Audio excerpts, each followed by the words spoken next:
Setiap orang pada satu masa di dalam hidupnya hampir pasti pernah mengalami persoalan hukum perdata. Mulai dari hutang yang tidak dibayar, barang yang tidak sesuai dengan pesanan, rusaknya barang oleh seseorang, dan lain sebagainya. Terkadang, dalam beberapa kasus, kita tidak mendapatkan penyelesaian yang memuaskan. Misalkan, dalam hal barang yang kita beli tidak sesuai pesanan. Biasanya, bentuk penyelesaiannya adalah pengembalian atau penukaran barang atau juga pengembalian uang. Padahal, dalam beberapa kasus, kita sangat membutuhkan barang itu untuk satu pekerjaan lain, sehingga menimbulkan kerugian yang besar dan tidak bisa ditutupi hanya dengan penukaran barang dan pengembalian uang. Dalam menghadapi hal itu, biasanya kita menghadapi dua pilihan. Pertama, pasrah dengan situasi yang dihadapi.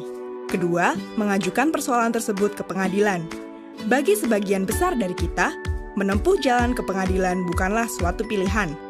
Kita segera membayangkan proses yang rumit, biaya yang besar yang harus keluar, dan waktu yang lama.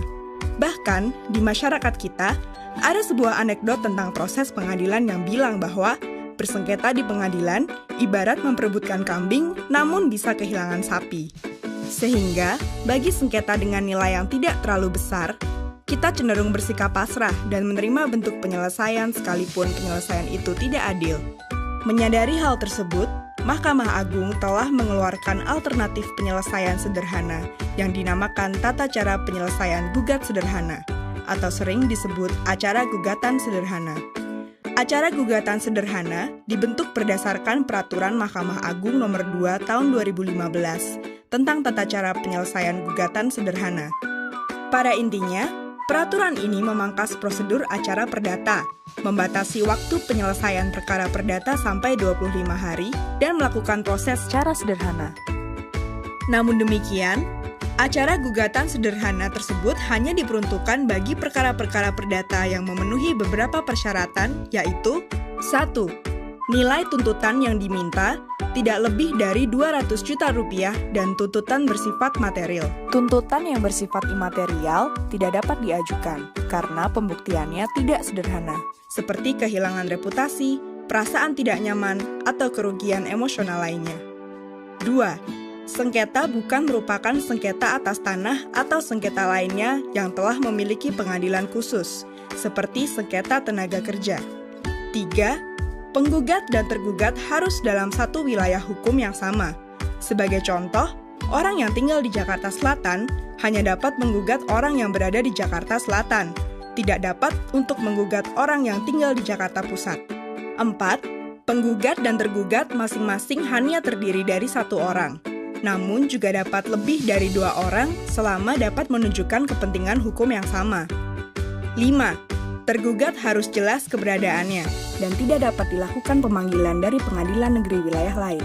Acara gugatan sederhana didasarkan pada beberapa prinsip, yaitu 1. Pendekatan pada proses persidangan adalah bersifat mudah. Artinya adalah penggugat atau tergugat tidak perlu memusingkan pasal-pasal yang akan dituntut. Penggugat dan tergugat hanya akan menjelaskan pokok persoalannya. Hakimlah yang akan bersifat aktif untuk menentukan pasal mana yang digunakan dan hal apa saja yang perlu dibuktikan oleh penggugat dan tergugat. Jadi, apabila ingin mengajukan gugatan, maka cukup mengisi formulir yang sudah disediakan di pengadilan. Mereka juga tidak perlu didampingi oleh pengacara. Apabila kesulitan dalam mengajukan gugatan, penggugat akan dibantu oleh petugas pengadilan. 2. Waktu penyelesaian yang cepat. Salah satu tujuan dari acara gugatan sederhana adalah untuk mempersingkat waktu.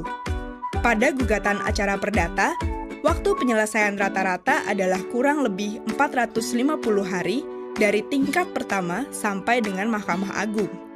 Acara perdata dapat melalui 3 tingkat pengadilan.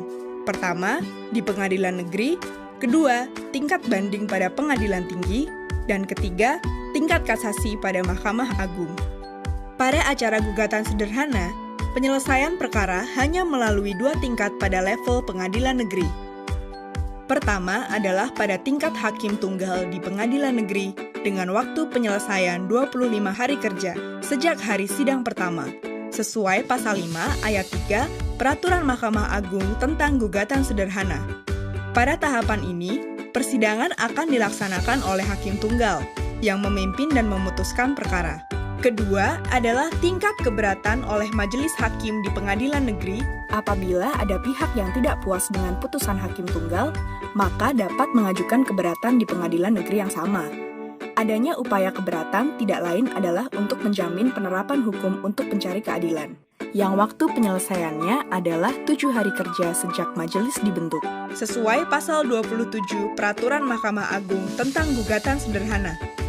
Pada tahapan ini, perkara akan diperiksa ulang oleh majelis hakim, yang terdiri dari 3 orang hakim, tanpa memeriksa ataupun meminta keterangan tambahan dari para pihak.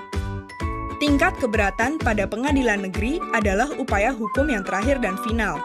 Para pihak tidak dapat mengajukan upaya hukum lainnya ke pengadilan tinggi ataupun ke Mahkamah Agung. Secara umum, keseluruhan proses dari pendaftaran hingga putusan dalam upaya keberatan akan berlangsung selama 58 sampai 60 hari kerja. Dengan adanya peraturan Mahkamah Agung ini, diharapkan terjadi peningkatan akses bagi masyarakat untuk memperoleh keadilan melalui pengadilan.